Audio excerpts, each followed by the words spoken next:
Shalom jemaat Tuhan. Shalom. Saya mau dengar sekali lagi suaranya Agape Church Samarinda. Shalom.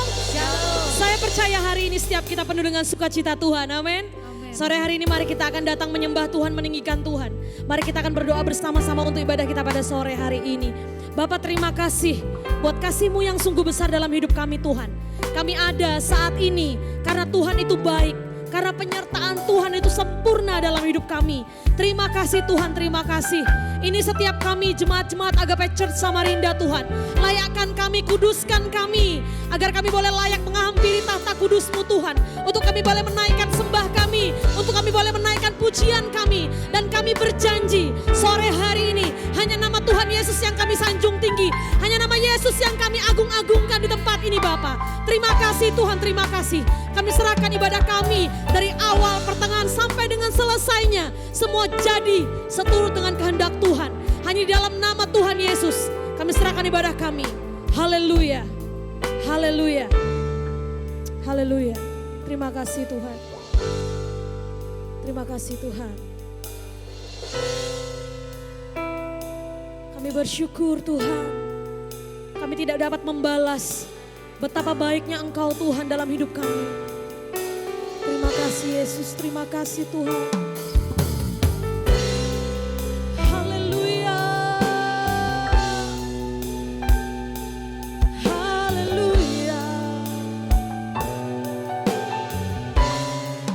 Terima kasih Tuhan.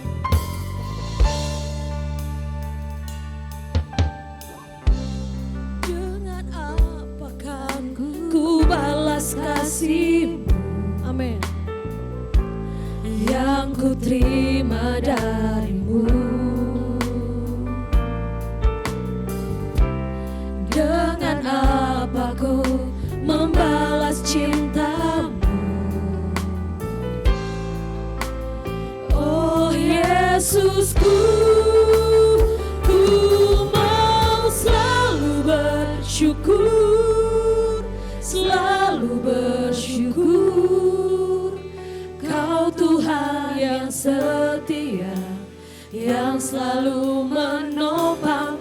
Ku mau selalu bersyukur, selalu bersyukur. Kau Bapa-Ku yang setia. Terima kasih Tuhan untuk cinta-Mu. Haleluya.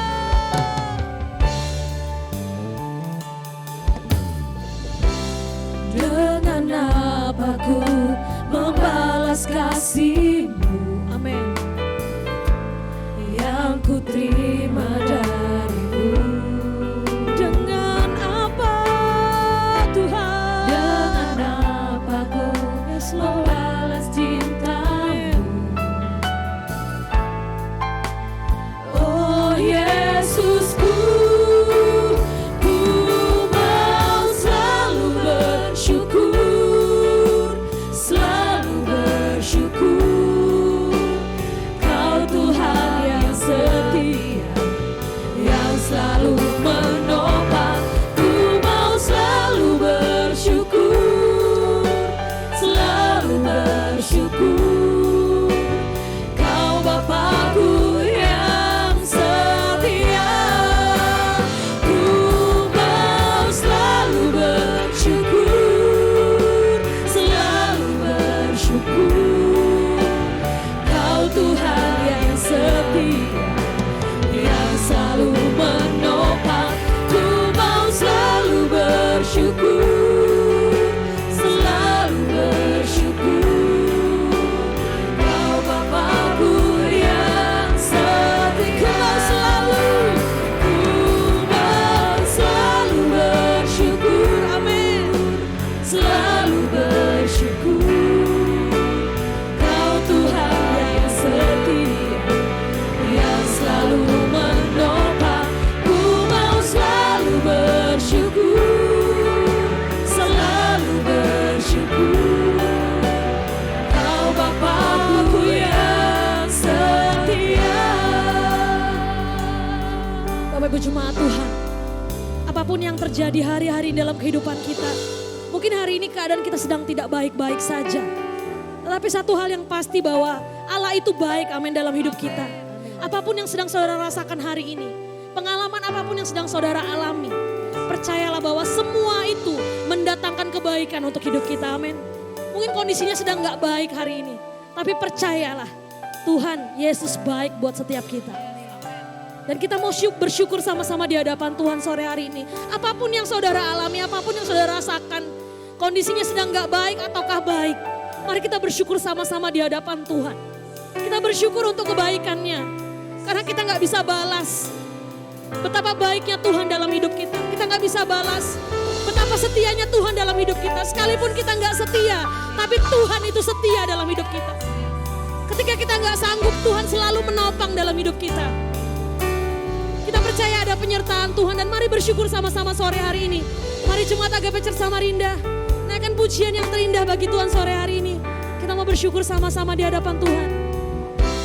Terima kasih Tuhan. Ku mau selalu bersyukur, selalu bersyukur. Kau Tuhan yang setia, amin, yang selalu menopang.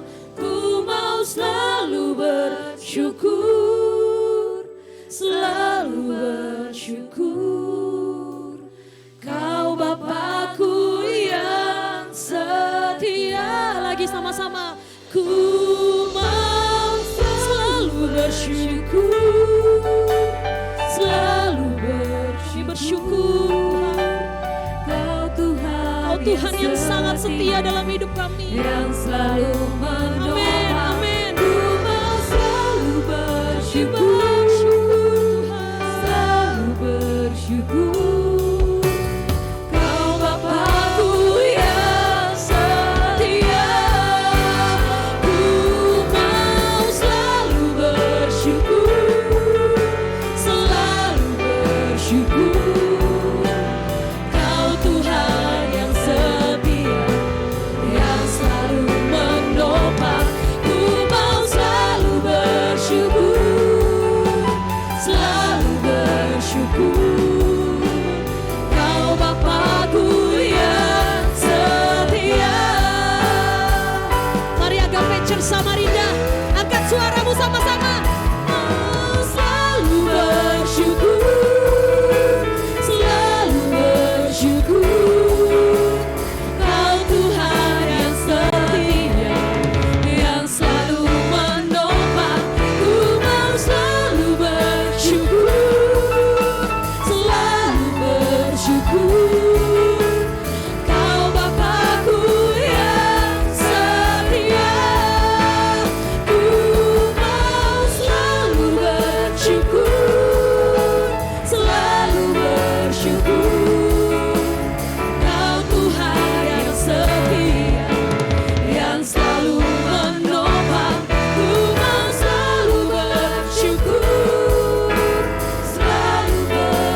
Kami sembah Kau Tuhan, sebab Kau gunung batu kami, tempat perlindungan kami, kota benteng kami, kubu pertahanan kami, hanya Engkau Tuhan.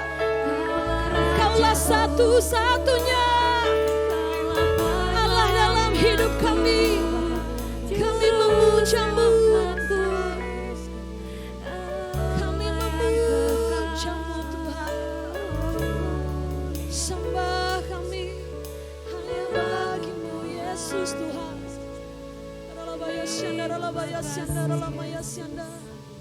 Haleluya. Praise you Lord.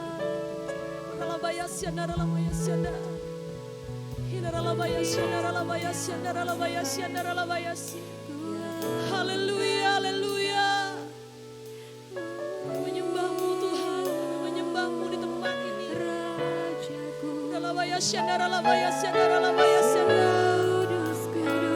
Haleluya. Haleluya. Terima kasih Tuhan. Terima kasih. Terima kasih Tuhan. Haleluya. Haleluya bagi-Mu Tuhan. Haleluya.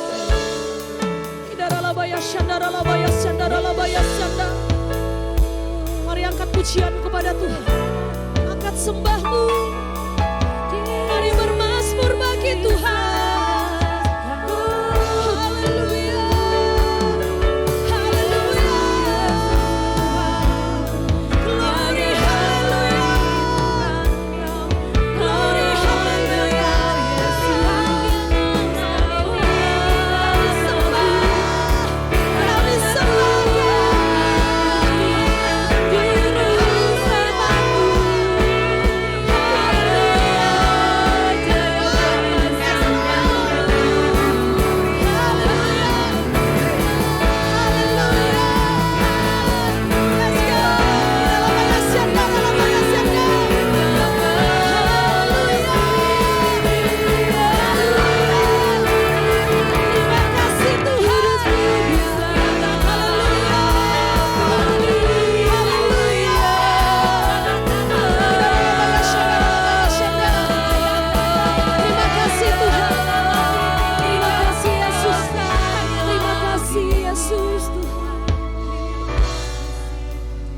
kasih Tuhan.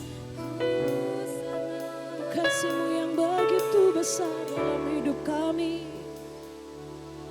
Haleluya. Yes Lord. Kami sanjung tinggi Engkau di tempat ini Tuhan. Kami puji nama-Mu Yesus Kristus Tuhan. Satu-satunya penolong, satu-satunya penebus kami, penyelamat hidup kami. Kami berterima kasih Tuhan.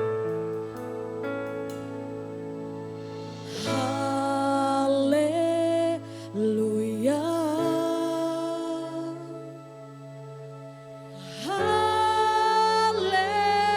Haleluya. Bagi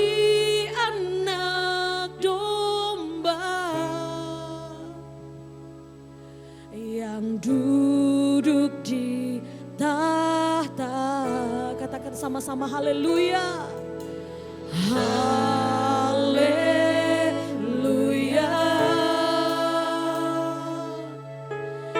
Haleluya.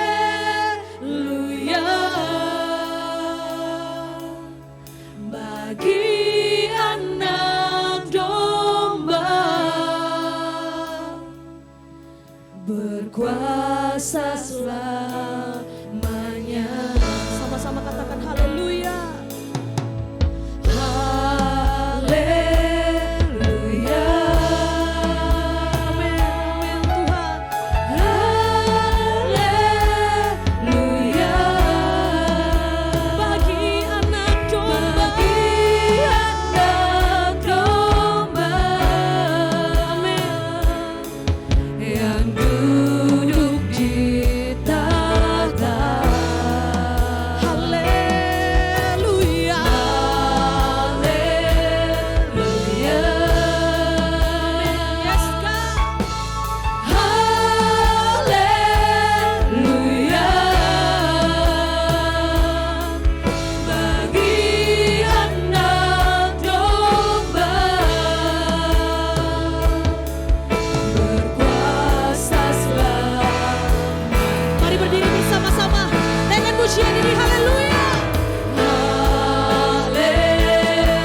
Mari semua jemaat Agape Church Samarinda yang sudah siap bersorak, yang sudah siap melompat bagi Tuhan. Sama-sama dengan saya serukan. Amin. Jangan Bapak Ibu Saudara, selamat sore. Kita mau beri tos kanan kiri, katakan Yesusku dahsyat.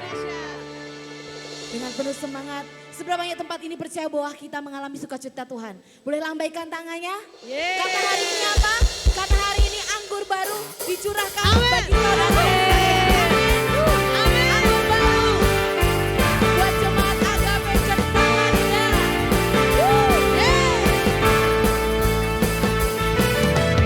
Roh Kudus tercurah di tempat ini, urapannya yang ajaib memulihkan umatnya.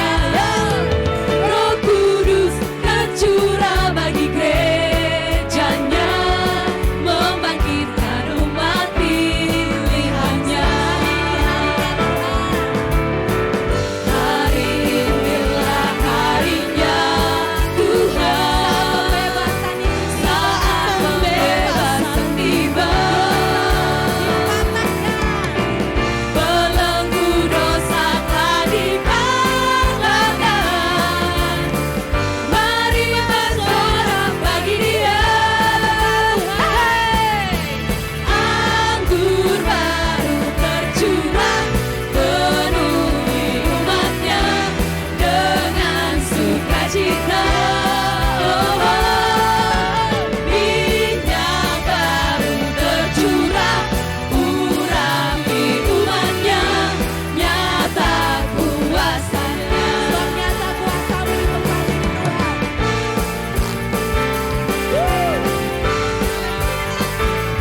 Bapak Ibu Saudara, kita akan memberikan persembahan kita yang pertama pada sore hari ini. Sebelum kita akan memberikan persembahan, mari kita akan berdoa untuk persembahan yang kita berikan. Bapak terima kasih buat sore hari ini Tuhan. Kami bersyukur kami memuji menyembah Engkau di tempat ini Tuhan. Kami tahu kami tidak kebetulan ada di sini Tuhan. Kami percaya semua dalam rencana Tuhan dan sebentar Bapak kami akan memberikan persembahan kami di hadapan Engkau Tuhan. Kuduskan, layakkan Tuhan. Untuk persembahan ini boleh berguna bagi pelayanan di tempat ini Tuhan. Dan kami percaya setiap apapun yang kami kerjakan di dalam takut akan Tuhan, kami percaya senantiasa Tuhan akan membuat berhasil dan beruntung di dalam Engkau Tuhan. Terima kasih Bapak, kami siap memberi dengan sukacita di dalam nama Tuhan Yesus. Haleluya, amin. Selamat memberi, Tuhan Yesus memberkati. Saya mengundang setiap kita yang sudah memberikan persembahan, boleh berdiri bersama-sama. Haleluya.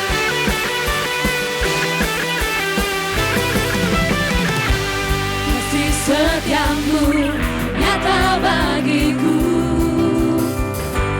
hikmat kebajikan tersedia bagiku. Sebab balasanku limpahkan segalanya, dan anugerahnya sangat besar bagiku. Aku diberkati, aku dilimpahi, karena Allah sanggup untuk menyediakan. Aku diberkati, aku dilimpahi, atas sempurna anugerah Tuhan bagiku. Haleluya. Amin. Terima kasih Tuhan. Kami percaya kasih setiamu besar dalam hidup kami. Kasih setiamu nyata bagiku, hikmat kebajikan tersedia bagiku. Sama-sama dengan iman. Sebab Allah sanggup limpahkan segalanya, dan anugerahnya sangat besar bagiku. Aku diberkati. Aku diberkati, aku dilimpahi, karena Allah sanggup untuk menyediakan. Aku diberkati, aku dilimpahi, atas sempurna anugerah Tuhan bagiku. Terima kasih Tuhan. Kami percaya Allah sanggup menyediakan lebih daripada apa yang kami pikirkan. Haleluya. Terima kasih Tuhan. Haleluya. Haleluya. Terima kasih Tuhan.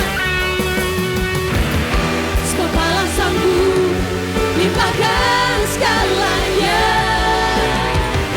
dan anugerahnya sangat besar bagi. Sekali lagi sama-sama katakan dengan iman. Sebab Allah sanggup limpahkan segalanya, dan anugerahnya sangat besar bagiku. Boleh tepuk tangan di atas kepala sama-sama yuk.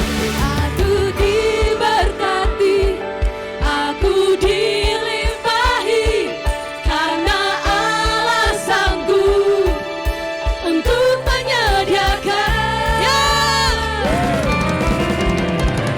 Aku diberkati, aku dilimpahi, karena Allah sanggup untuk menyediakan. Aku diberkati, aku dilimpahi, atas sempurna anugerah Tuhan bagiku. Yang diberkati sama-sama katakan haleluya. Haleluya. Boleh berikan sekali lagi tepuk tangan sorak-sorai termeriah buat Tuhan kita. Haleluya. Haleluya, sama-sama sambil duduk katakan aku diberkati Tuhan sore hari ini. Haleluya.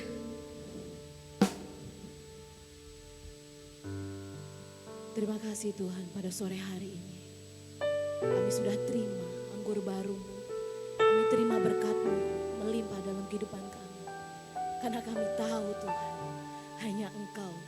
satu-satunya pribadi yang dapat kami andalkan dalam kehidupan kami. Dari dulu, sekarang, dan sampai selama-lamanya.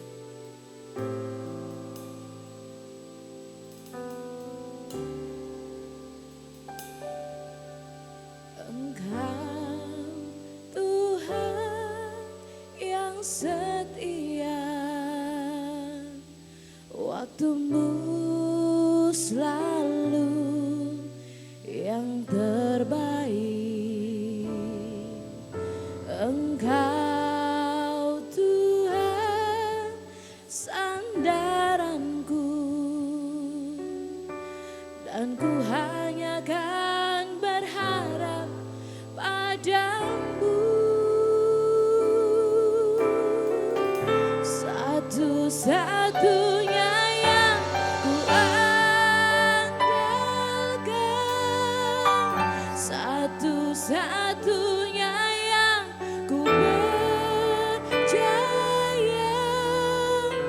Engkau sumber kekuatan, sumber pengharapan, sumber kedamaian. Satu-satunya yang ku andalkan, satu-satunya yang ku percaya. Engkau Tuhan memberkati, Tuhan penyembuhku, Tuhan pemulihku. Ya benar Tuhan, kami mau selalu mengandalkan Engkau.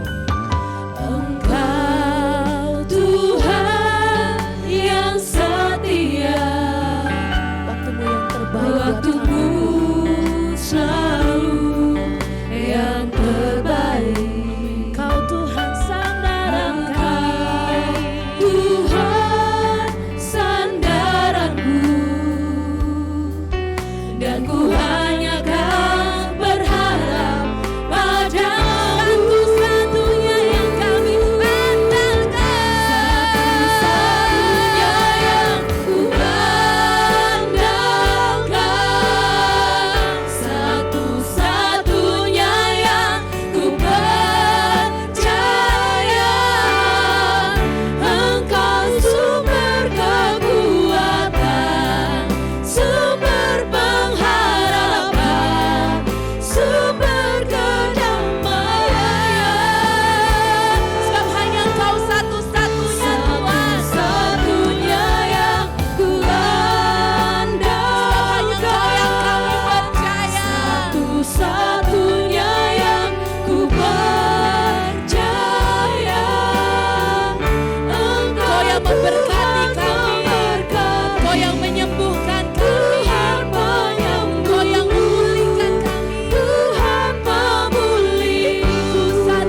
terima kasih Kau pribadi yang sanggup dan telah memulihkan hidup kami.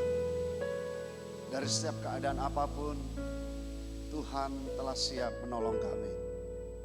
Dengan segala keterbatasan hidup kami, Tuhan mengingatkan bahwa Engkau pribadi yang tak terbatas. Hadirlah di tengah-tengah kehidupan kami. Kami masih memerlukan suara-Mu.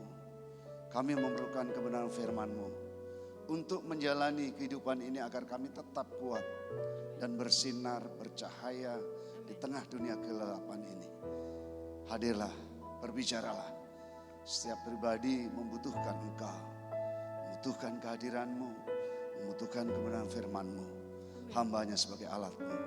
Sucikan, kuduskan kami bersama hari ini, agar kami dilayakkan kembali menghadap, menghampiri, berkomunikasi, dan kami menikmati Tuhan yang kudus yang hadir di tengah-tengah kami. Di dalam nama Yesus, kami siap bersama-sama untuk belajar kembali kebenaran firman Tuhan. Haleluya. Amin. Shalom. Ya, puji Tuhan sore ini tidak jadi hujan. Ya, Anda orang yang punya kuat tekad hari ini datang. Ya, sudah sempat gerimis tadi. Ya, puji Tuhan sore ini kita bisa bersama-sama ketemu. Bisa ditolong? Ya.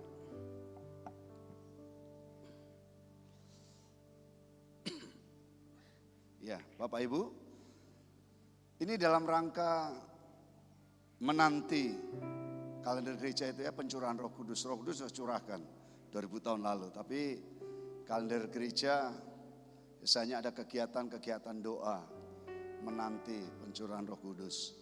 Kalau Bapak Ibu sudah lahir baru, tidak menanti lagi Roh Kudus. Ya, Roh Kudusnya sudah ada dalam hidupnya.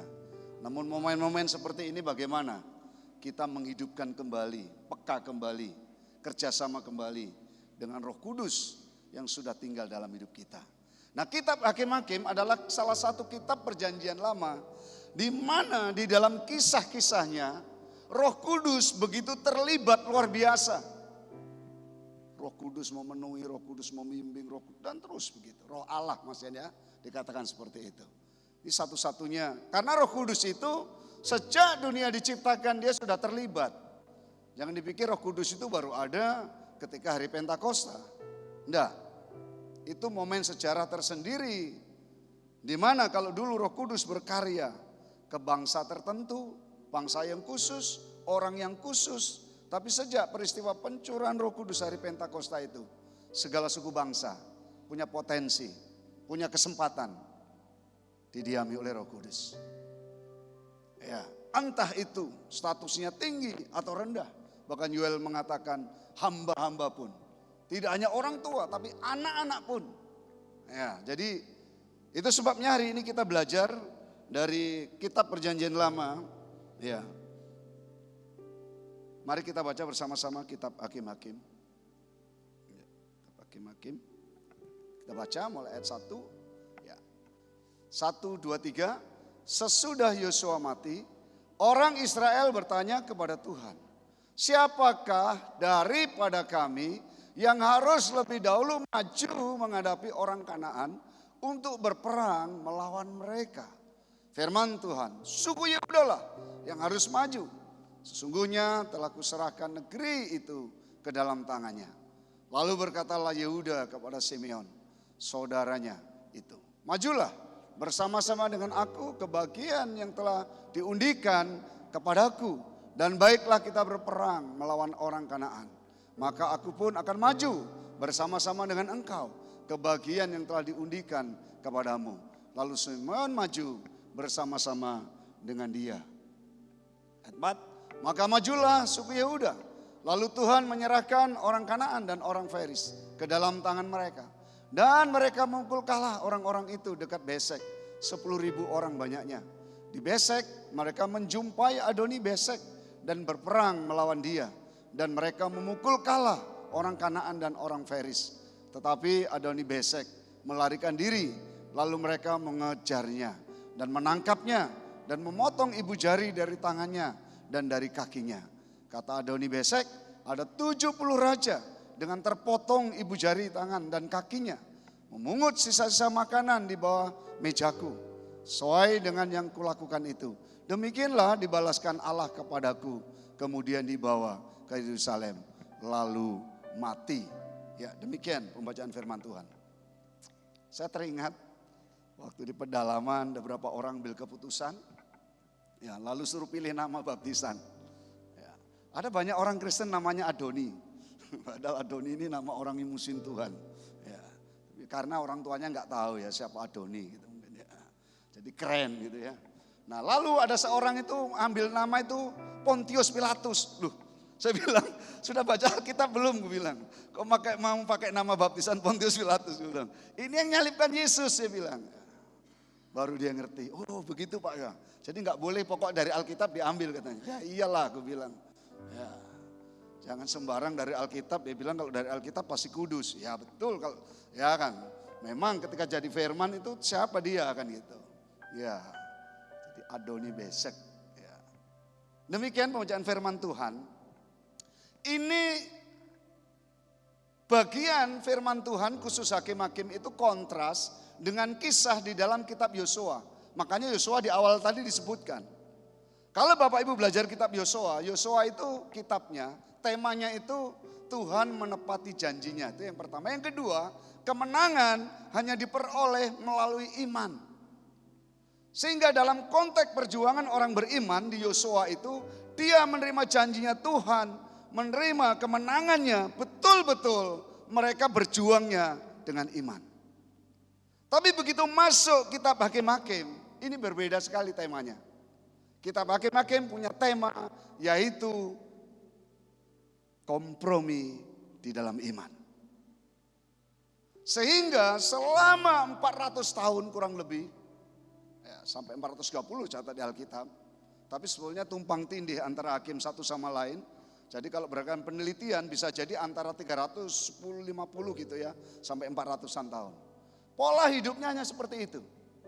Sehingga orang tua mewariskan sifat kompromi dalam imannya, mewariskan lagi seperti itu. Dan ini berjalan bukan 1-2 tahun, sampai 400 tahun. Makanya kita melihat nanti, orang Israel itu walaupun kompromi gitu, bisa menikmati hidup dalam kemenangannya bukan 1-2 tahun saudara. Ada sampai 20 tahun, 80 tahun. Dan situasi demikian seolah-olah Tuhan diam. Nah yang bahaya itu seperti itu. Ya. Bab itu bagaimana saya dan saudara bisa mengalami kemenangan dalam perjuangan ini di dalam iman kita. Mengalami kemenangan bersama Tuhan, mengalami kemenangan di dalam iman. Perang kita bukan membunuh manusia sesama kita. Tapi peperangan kita mungkin hari ini. Ada yang berperang melawan sakit penyakit. Ada yang berperang melawan kehidupan ekonomi. Ada berperang melawan membangun rumah tangga. Berperang mendidik anak-anak kita. Berperang bagaimana kita menjadi orang-orang profesionalisme di dalam pekerjaan kita. Nah sebab itu kita mau belajar yang pertama. Kemenangan yang luar biasa dan perlu kita pelajari dari kitab Hakim-Hakim. Sesudah Yosua mati, orang Israel bertanya kepada Tuhan, siapakah daripada kami yang harus lebih dahulu maju menghadapi orang Kanaan untuk berperang melawan mereka? Firman Tuhan, suku Yehuda lah yang harus maju. Alkitab gak menyatat siapa pribadi ini yang bisa mendengar suara Tuhan. Tapi yang jelas bangsa ini masih bisa mendengar suara Tuhan secara audible. Di Israel itu ada 12 suku. Dan semua suku bisa jadi pemimpin. Namun hanya satu suku yang punya hak, dia tidak boleh digantikan oleh suku lain, yaitu jabatan menjadi seorang imam. Tapi suku Lewi sendiri bisa jadi pemimpin. Contohnya siapa? Musa. Sehingga 12 suku ini punya potensi untuk memimpin bangsanya saat itu. Dan setiap suku itu pasti punya kelebihan. Plus minus. Dan semua suku pasti bangga dengan sukunya. Tapi yang perlu kita belajar dari hari ini. Namun dalam konteks tertentu, dalam momen tertentu. Tuhan kadang-kadang harus kita siap dipimpin oleh suku orang lain. Oleh siapapun. Di mana orang itu betul-betul ditetapkan oleh Tuhan. Nah, ketetapan Tuhan ini yang diperlukan. Dan bangsa ini mengawali dengan sesuatu yang baik untuk berperang dan mengalami kemenangan, bisa merebut akan janji-janjinya Tuhan. Karena setelah Yosua mati, daerah-daerah yang diberikan Tuhan itu belum diduduki oleh orang Israel. Mengapa? Salah satu Alkitab mencatat, karena mereka malas. Nyaman dengan apa yang mereka nikmati. Kerendahan hati, modal utama seseorang untuk melihat karya Tuhan di dalam hidupnya. Mari kita baca bersama-sama Mazmur 29. 1, 2, 3.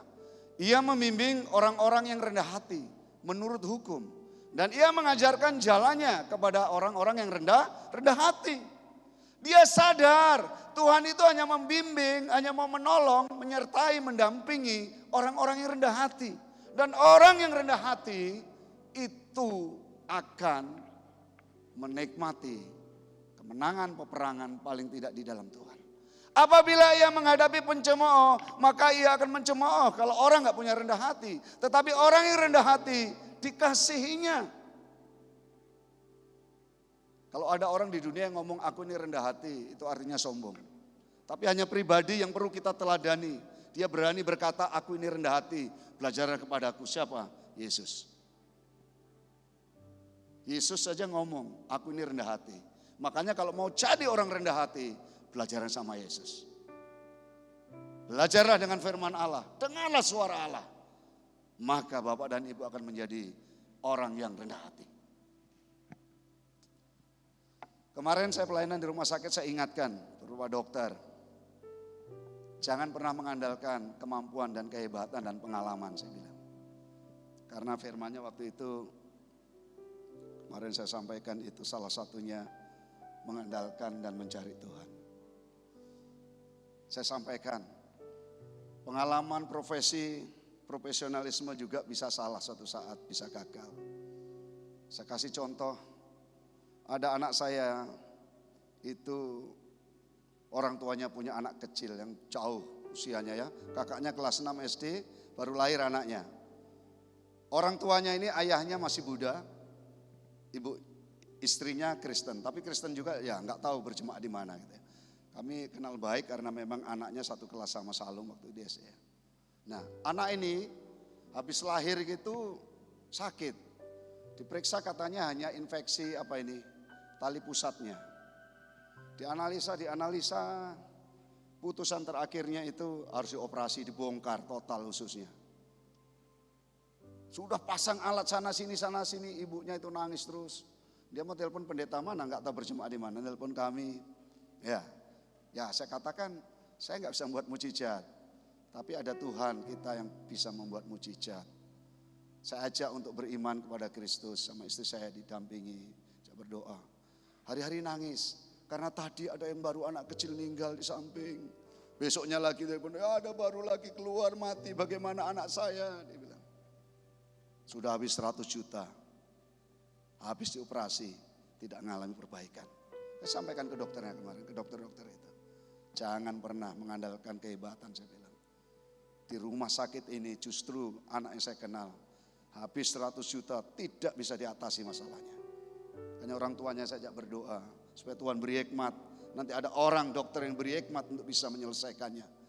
Hari itu diambil keputusan berhenti di rumah sakit itu, bawa ke Surabaya.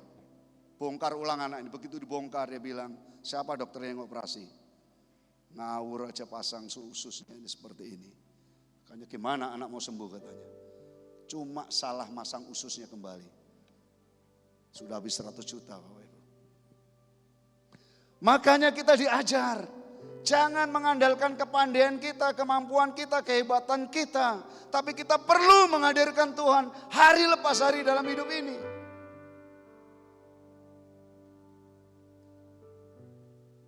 Dan saya bertemu awal bulan lalu anak ini, udah hampir 4 tahun lalu. Saya lupa siapa ini ganteng sekali, dia bilang. Ini yang sakit kemarin itu. Sehat sudah Pak, ya kalau saya saksi baru kemarin ya belum teruji kan artinya. Sudah Tuhan tolong begitu luar biasa. Ya.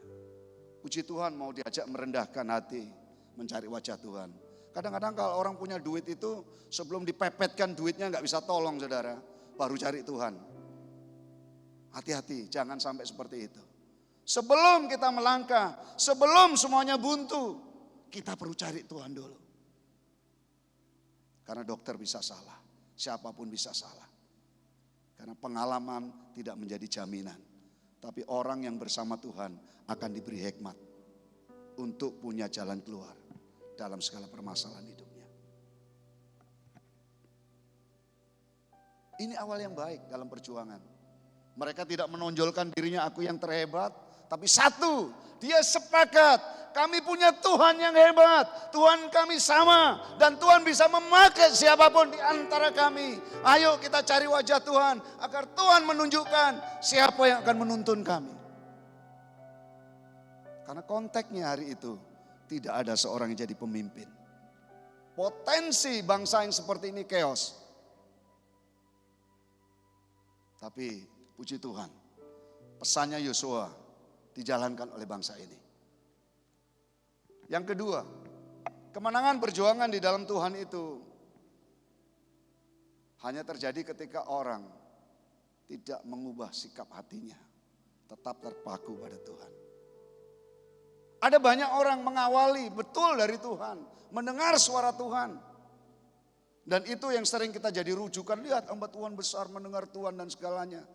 Gak jaminan. Lihat perjalanan hidupnya akhirnya. Apakah dia masih berperang dengan caranya Tuhan? Dengan SOP-nya Tuhan. Nah kita ini sering rujukan begitu, lihat pendeta besar. Bukan besar kecilnya hamba Tuhan itu juga. Apakah hari-hari sekarang yang dilakukannya masih dalam tracknya Tuhan? Nah untuk membaca firman Tuhan seperti ini sulit kadang-kadang. Karena kita senang bahwa suara audible itu dari Tuhan. Kalau yang gak audible itu loh yang sulit. Yakub itu diberkati Tuhan karena menipu atau betul-betul Tuhan memberkati dia. Kan itu. Janji Tuhan kan bahwa yang bungsu akan jadi yang sulung. Itu janji Tuhan. Tapi waktu mencari berkat itu Yakub kan menipu ya. Nah, ngerampas berkatnya siapa? Esau kan. Ya. Lalu biasanya orang-orang sekolah teologi tanya di kelas itu. Kalau kita bisa nipu dong. Ya, Yakub aja Tuhan gak bicara waktu menipu itu. Gitu.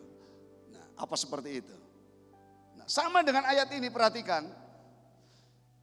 Di Besek mereka menjumpai Adoni Besek dan berperang melawan dia. Dan mereka memukul kalah orang Kanaan dan orang Feris. Tetapi Adoni Besek melarikan diri lalu mereka mengejarnya, menangkapnya dan memotong ibu jarinya dari tangannya dan jari kakinya.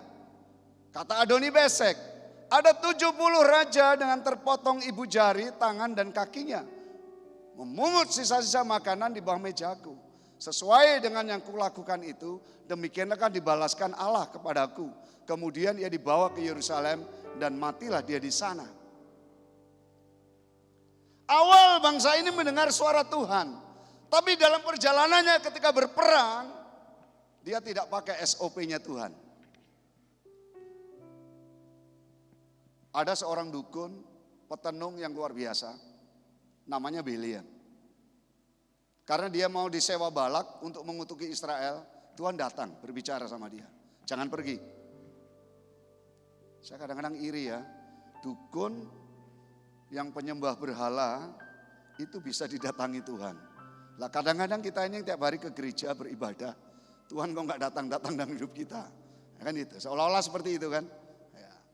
Tapi karena masalah mamon, uang, akhirnya si Biliam ini berangkat. Sampai keledainya itu ngomong. Gitu. Apakah itu keledai betul yang ngomong atau Tuhan yang ngomong? Nah, ayat-ayat seperti itu yang perlu kita jeli kadang-kadang belajar firman Tuhan. Pasti bukan keledai yang ngomong, Tuhan yang ngomong. Tapi kalau yang lewat seperti itu orang Kristen itu bisa abaikan. Wah, bukan Tuhan yang bicara. Jadi kalau langsung nanti ke telinga saya baru Tuhan itu yang ngomong. Bukankah Balak juga ngeyel kan? Sampai dipepetkan keledainya ke tembok segala itu kan? Masih marah dia malah sama keledainya, bukan bersyukur. Tuhan bisa pakai alatnya seekor keledai. Tapi habis dipakai kan nggak ada persekutuannya keledai dengan Tuhan kan, selesai kan, hanya sebagai alat. Demikian pula Balak, setelah dipakai Tuhan bukan mengutuk, tapi kutuknya diubah jadi berkat.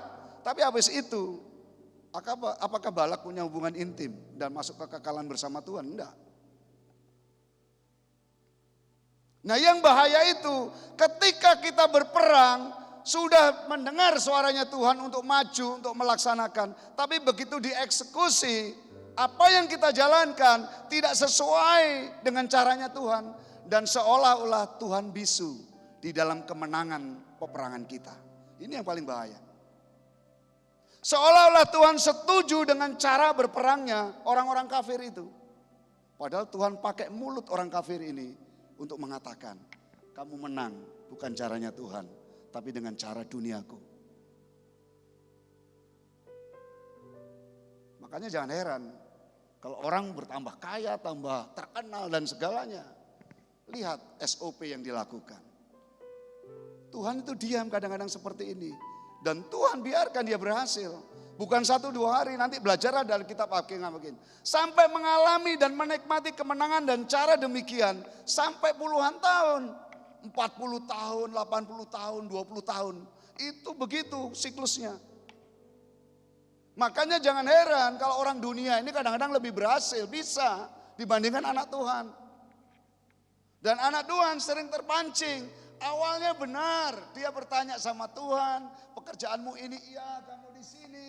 Tapi setelah Tuhan tempatkan, dia nggak berfungsi sebagai alatnya Tuhan yang benar akhirnya.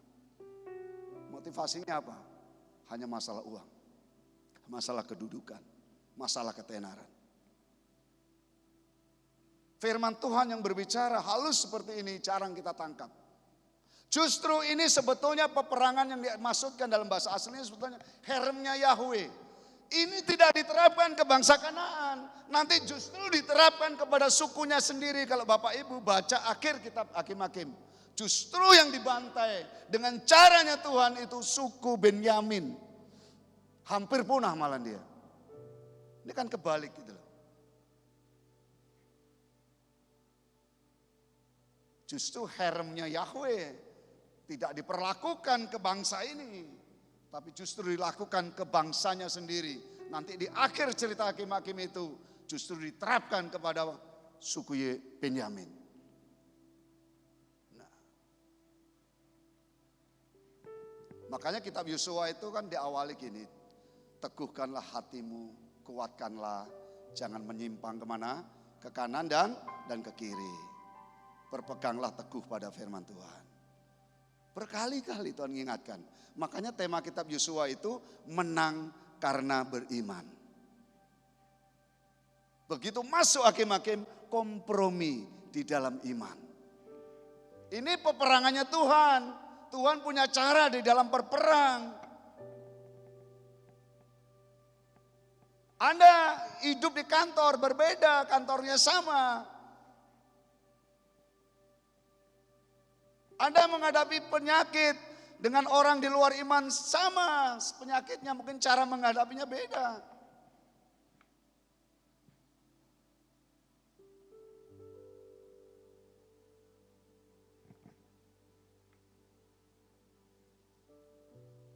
Amsal 18:12, tinggi hati mendahului kehancuran, tapi kerendahan hati mendahului kehormatan. Tetapi kasih karunia yang dianugerahkannya kepada kita lebih besar daripada itu, karena ia katakan Allah menentang orang-orang yang congkak, tapi mengasihani orang-orang yang rendah hati. Awalnya bagus, punya kerendahan hati, mau mendengar Tuhan, siapa yang ditunjuk untuk memimpin. Tetapi dalam perjalanannya kadang-kadang kemenangan yang kita alami, kita melupakan dan jadi tinggi hati. Karena pengalaman jadi patokan kita, bukan Tuhan yang mengatur hidup kita lagi. Allah menentang orang yang congkak. Kompromi sama dengan kecongkakan. Anda nggak percaya 100% Tuhan mampu menolong saudara.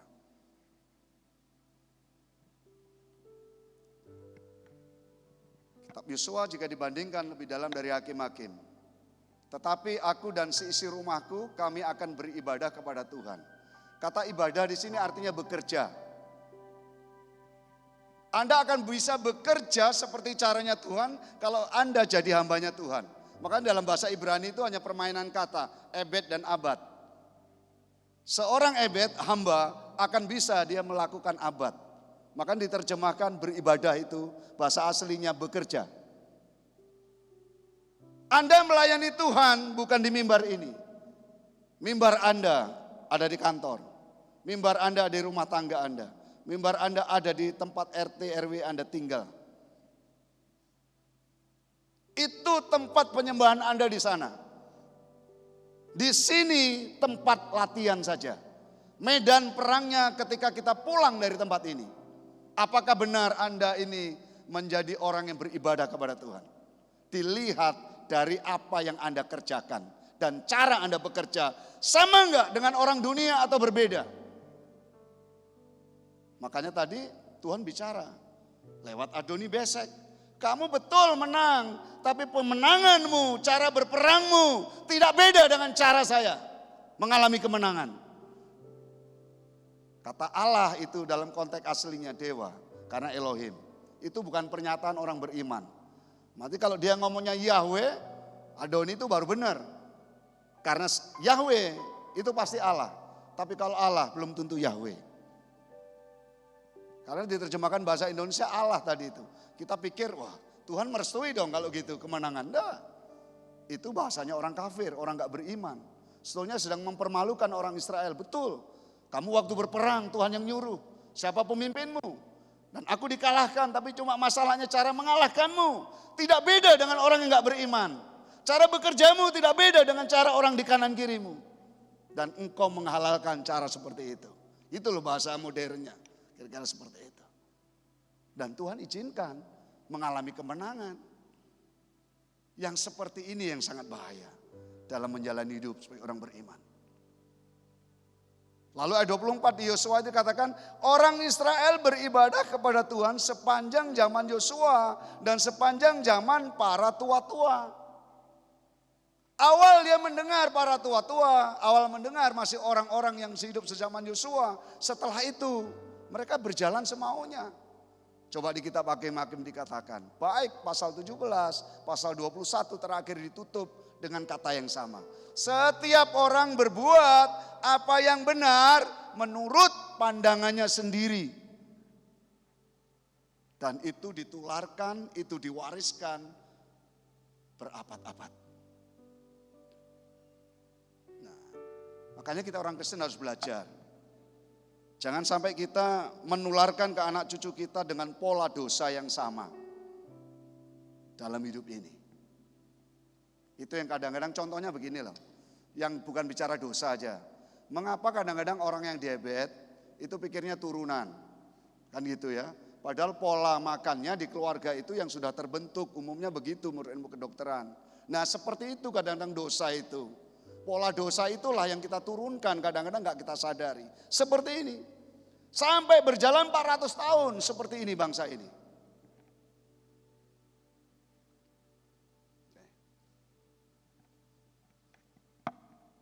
Ini bicara herem. Heremnya Yahweh. Dan kata herem itu hanya ada di beberapa ayat saja. Salah satunya Imamat. Di Yosua juga disinggung lagi 22. Ya. Tidak banyak ayat yang berkata herem Yahweh. Ini bukan sembarang peperangan. Ini heremnya Yahweh. Sehingga tidak bisa kita menggunakan metodenya orang dunia dan caranya dunia untuk menang.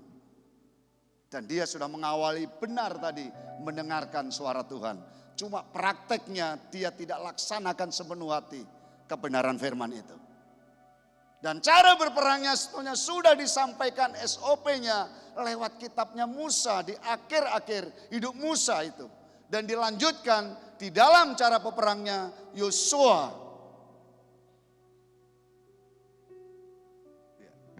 Sebab itu peperangan saya dan saudara lebih berat dibandingkan orang-orang yang hidup dalam hukum Taurat. Di hukum Taurat itu orang baru berdosa kalau dia membunuh. dan orangnya mati. Tapi di dalam hukum Kristus, kita membenci itu sudah setara dengan membunuh. Jadi kalau saya bertanya, ada enggak di sini yang pernah membunuh? Itu. Kalau Anda angkat tangan bohong, berarti enggak baca firman. Karena enggak ada orang di dunia ini enggak pernah benci dengan orang lain. Ya, dalam mungkin sekejap dan segalanya. Berarti kita ini sudah level jadi pembunuh toh. Nah, jadi standar kita hidup dalam Kristus itu lebih tinggi dibandingkan orang-orang perjanjian lama dan agama apapun. Makanya kemarin saya sampaikan ke anak mahasiswa Visipol, karena orang politik itu kan gak ada kawan abadi, lawan abadi ya. Tapi di dalam Tuhan itu harus ada sahabat abadi. Ya paling gak Yesus kan gitu. Ya. Jadi kalau Anda mau terjun politik ya jadilah politikus yang baik. Makanya salah dan gagal total kalau pendeta itu terjun di politik. Biarlah orang-orang politik, anak-anak Tuhan itu dibekali belajar politik benar. Gitu loh. Dia yang akan berjuang di sana. Berapa banyak pendeta yang dulunya luar biasa integritasnya, begitu masuk di parlemen, nyungsep saudara. Apalagi kalau sudah bahas anggaran, bahas uang, tidak ada suaranya. Mengerikan kan? Padahal waktu mencalonkan kami mau jadi Yusuf katanya. Yusuf itu cuma satu di Alkitab. Tapi prinsip hidupnya Yusuf itu yang perlu kita tiru. Lah Yusuf itu belum jadikan Perdana Menteri, dipasung kok lehernya. Apakah pendeta-pendeta pernah dipasung lehernya karena kebenaran? Kan belum pernah. Kalau Yusuf itu sebelum jadi Perdana Menteri di penjara itu jangan pikir kayak penjara biasa. Dipasung dulu lehernya, nanti baca di Mazmur kalau nggak percaya. Jadi sudah melewati dulu ujiannya.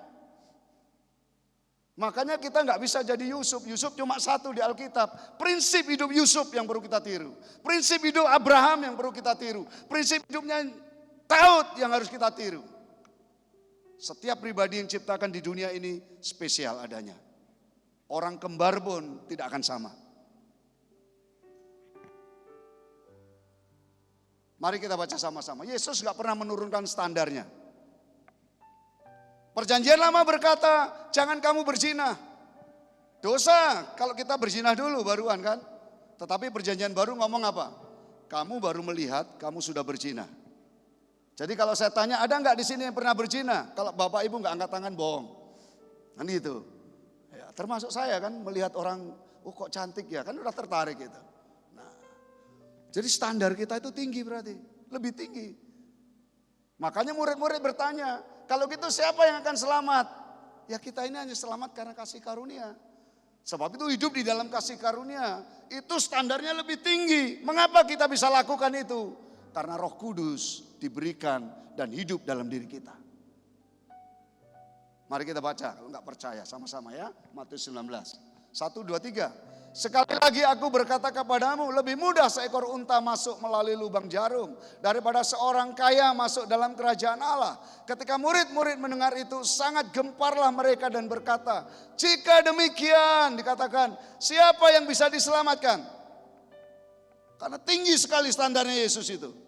Orang Kristen saja yang membuat murahan standar itu. Karena Yesus sudah disalib, sudah mati, aku enggak perlu disalibkan lagi. Semua sudah ditanggung Yesus. Enggak saudara. Saya dan saudara punya tanggung jawab yang lebih tinggi nilai moralnya. Yesus memandang mereka dan berkata, bagi manusia hal itu tidak mungkin. Tapi bagi Allah segala sesuatu itu mungkin.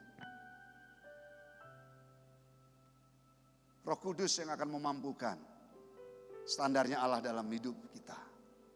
Darah dan daging tak akan mampu.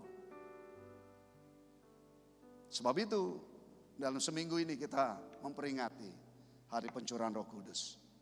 Untuk menyadarkan kita kembali, perjuangan kita bukan melawan darah dan daging. Tapi melawan penguasa-penguasa di udara.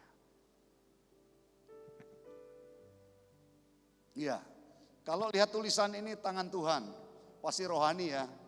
Gitu. Tapi kita lihat nanti. Wah, apapun bisa dituhankan ya, jadi rohani di dunia ini. Tadi itu, kalau nggak berperang dengan SOP-nya Tuhan, itu bisa jadi rohani. Dan bisa kita nikmati kemenangan itu. Padahal itu kecurangan.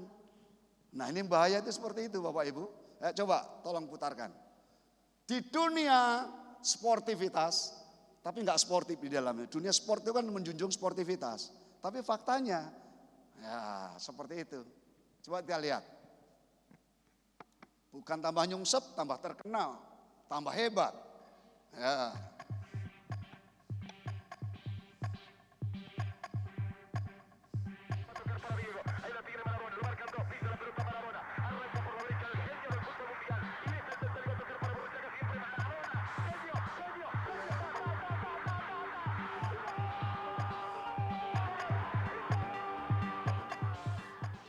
Anak sekarang nggak Pada kenal ini ya. pentas pemain Piala bola ini Dunia ya. 1986 silam, Maradona pernah menggemparkan dunia ketika membobol gawang Inggris dengan menggunakan tangan kirinya.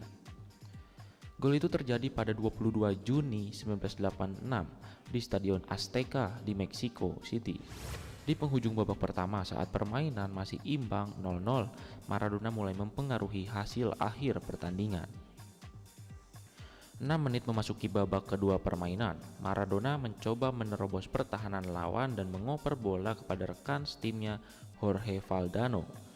Valdano mencoba untuk melewati beberapa pemain bertahan Inggris, tetapi bola dicegat dan dikembalikan ke Maradona.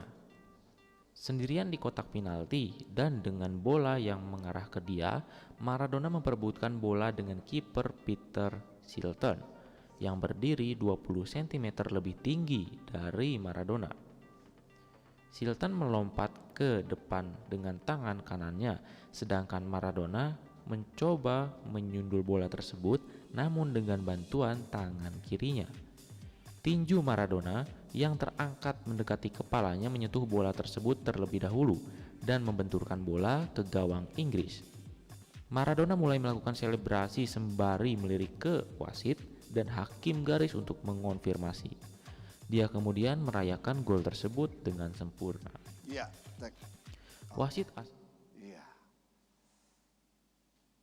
Apakah namanya nyungsep? Enggak. Gajinya tambah tinggi, ketenarannya tinggi, bawakan statementnya dipakai orang-orang sepak bola. Gol tangan Tuhan. Rohani kan? Kalau ayat Alkitab tadi sulit kita pahami, tapi dengan contoh-contoh seperti ini maksud saya Bapak Ibu bisa memahami. Seolah-olah ayat itu diam. Dan anak-anak Tuhan mengalami kemenangan. Tapi sebetulnya Tuhan sedang berbicara. Itu bukan caraku. Itu caranya orang dunia. Seperti aku, kata Adoni Besek, mengalahkan musuh-musuhku. Ternyata kamu masih sama dengan aku. Menjalani hidup seperti ini yang perlu kita waspadai dalam diri kita. Kita bukan jadi hakim dan menuduh si A si B. Yang tahu diri kita dalam perjuangan hidup hanya dengan Tuhan. Tapi ayat-ayat ini paling tidak mengingatkan diri kita masing-masing. Apakah keberhasilan kita itu betul-betul yang kita jalankan itu atas dasar SOP-nya Tuhan.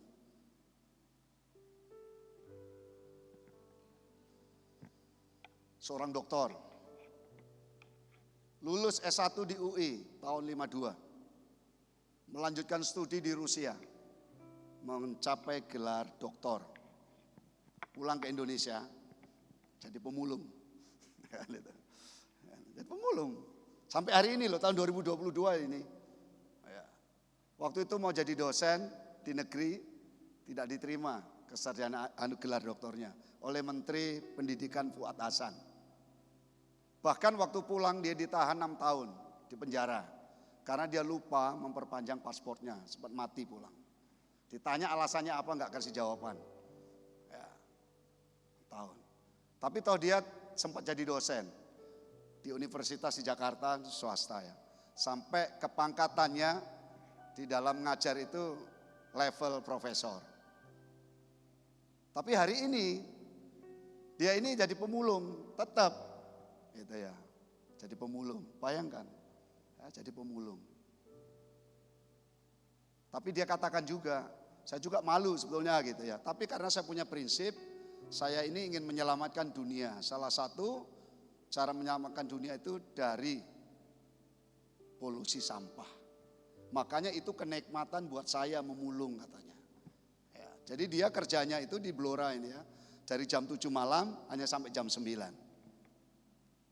Penghasilannya cuma berapa sih, 50.000 katanya. Tapi dari penghasilan itu, dia ini mendirikan perpustakaan di mana-mana. Berapa kota di Indonesia ini. Karena ini adiknya penulis Indonesia terkenal, Pramudia Tur. Yang beberapa kali tulisannya itu kandidat di hadiah Nobel. Ya. Jadi tetangganya pun mencibirkan. Wah, jangan-jangan pelihara tuyul. Masa pemungut sampah aja kaya loh, dokter loh, dokter apa, dipikir nggak laku paling dokternya. Dia ini sekali diundang untuk jadi pembicara hanya 1 jam itu 15 juta. Tapi sampai hari ini nggak bermasalah jadi pemulung dia. Bukan nggak laku dokter saya, dia bilang. Ya, saya ini juga dosen ngajar, kepangkatan saya sampai di tingkat profesor, mendekati karena dia dicekal kan, masuk ke negeri juga nggak bisa. Kan itu. Ya. Sampai hari ini. Ya. Nggak gengsi kan? Ya. Tapi halal. Dan itu berguna bagi bangsa dan negara dan dunia apa yang dia kerjakan. Kita belum mendengar ya anak-anak Tuhan yang begini-begini kan. Ya. Kita pikirin menyembah Tuhan itu di sini begini-begini kan gitu. Padahal konteksnya Yosua tadi bekerja. Ya, kerja.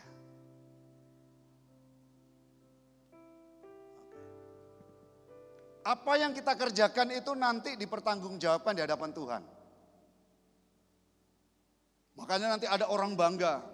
Waktu bertemu Tuhan Yesus, Yesus, aku menyembuhkan orang, aku mengusir setan, aku mengadakan mujizat. Nyah daripada aku, kata Tuhan. Perjuangan kita bukan masuk surga dan neraka lagi ketika kita ada dalam Tuhan. Tapi bagaimana kita mengerjakan panggilan keselamatan itu. Dan kita berjumpa dengan Kristus. Kita akan mendengar suara Tuhan kita yang akan berkata kepada kita. Itu sebetulnya yang kita nanti-nantikan nanti. Apa dikatakan di sini? Maka ketuannya itu kepadanya, baik sekali perbuatanmu. Hai hambaku yang baik dan setia. Engkau telah setia memikul tanggung jawab dalam perkara yang kecil. Aku akan memberikan kepadamu apa? Tanggung jawab dalam perkara yang besar. Perhatikan kata terakhir. Masuklah dan turutlah dalam kebahagiaan Tuhanmu. Ini orang yang berkemenangan berperang di dalam Tuhan. Jadi berhasil kita itu bukan hanya diukur di dunia ini. Kita pertanggungkan jawab di hadapan Tuhan nanti bersama. Ya. Berapa bulan atau awal mau masuk tahun 2022 atau mulai masuk itu ya. Ada berapa pendeta ditangkap kan oleh KPK. Salah satunya terlibat sindikat kartel daging. Itu pendeta loh ya, jemaatnya banyak. Nah gitu. Ya. Pasti pendeta ini ngawali panggilannya dia dengar suara Tuhan. Mengapa nggak puas? Cuma pelayanan di mimbar. Harus jadi pedagang daging, bahkan curang cara berdagangnya. Berapa banyak pendeta-pendeta bergelar pegawai negeri, gelar pendeta misalkan. Tapi apakah kependetaannya itu bisa betul-betul menjamin di tempat bekerjanya, dia berperangnya dengan caranya Tuhan. Saya punya teman, Fakultas Ekonomi, kuliah di salah satu universitas negeri di Indonesia. Dia berjumpa Tuhan di kampus dan dia setia melayani Tuhan di kampus sejak mahasiswa. Dia berdoa sama Tuhan, Tuhan tolong aku ingin bekerja di departemen ini agar aku bisa memuliakan Tuhan, melayani Tuhan. Waktu di kampus berapi-api. Apakah dalam perjalanan nanti tetap berapi-api? Ternyata Tuhan jawab betul, dia bekerja di departemen itu. Dan sekarang departemen itu dihapuskan, tidak ada zaman hari ini. Itu departemen zamannya Pak Harto.